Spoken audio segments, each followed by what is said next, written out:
सोलापुरात एक धक्कादायक घटना घडली आहे। म्हाडा जिल्ह्यात जमिनीच्या वादातून पुतण्याचं आणि चुलत्याचं भांडण झालं आणि पुतण्याने पुढे काय केले पाहण्याआधी प्राईम न्यूज मराठी चॅनेलला सबस्क्राईब करा।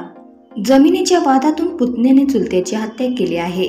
धक्कादायक बाब म्हणजे आरोपीने चुलत्याची हत्या केल्यानंतर त्याचं मुंडकं कापलं। इतकंच नाही तर हे मुंडकं घेऊन तो बाईकवरून गावभर फिरत होता। पोलिसांनी आरोपीला अटक केली आहे। दरम्यान ह्या घटनेनंतर गावात एकच खळबळ उडाली आहे। शिवाजी जाधव असं ह्या आरोपीचं नाव आहे। त्याने जमिनीच्या तुकड्यासाठी कुऱ्हाडीने वार करत चुलत्याची हत्या केली। शंकर जाधव अशी चुलत्याची ओळख पटली आहे।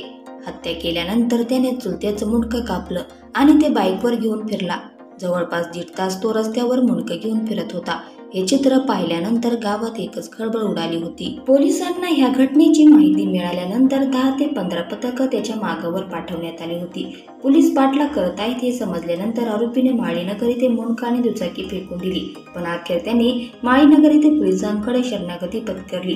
पोलिसांनी गुन्हा दाखल केला असून अटक केली आहे।